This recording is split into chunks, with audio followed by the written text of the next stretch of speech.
વાત મારી જેને સમજાતી નથી ને એ ગમે તે હોય પણ ગુજરાતી નથી. ખલીલ સાહેબના શબ્દોમાં ગુજરાતી ભાષાને મુઠ્ઠી ઉચેરી બનાવે છે. કવિ નર્મદની સ્મૃતિમાં 24 ઓગસ્ટે વિશ્વ ગુજરાતી ભાષા દિવસની ઉજવણી કરવામાં આવે છે. આજે જ ક્યાંક વાંચ્યું કે દેશમાં છઠ્ઠી સૌથી બોલાતી વધુ ભાષા એટલે ગુજરાતી છે. વિપિન પરીખે પણ લખ્યું છે ને, મને મારી ભાષા ગમે છે કારણ કે બાને હું બા કહી શકું. તો ઉમાશંકર જોશીએ પણ લખ્યું કે સદા સૌમ્ય છે વૈભવે ઉભરાતી મળી માતૃભાષા મને ગુજરાતી. તો વિનોદ જોશીએ પણ લખ્યું કે એ જ વાતથી ગજ ગજ ફૂલે છાતી, કે એ જ વાતથી ગજ ગજ ફૂલે છાતી, હું ને મારી ભાષા બંને ગુજરાતી.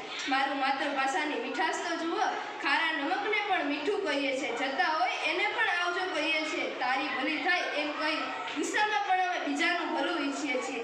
અમે લાલ રંગને પણ રાતો કહીએ છીએ, અમે ભગવાનને પણ છો ગાળો કહીએ છીએ.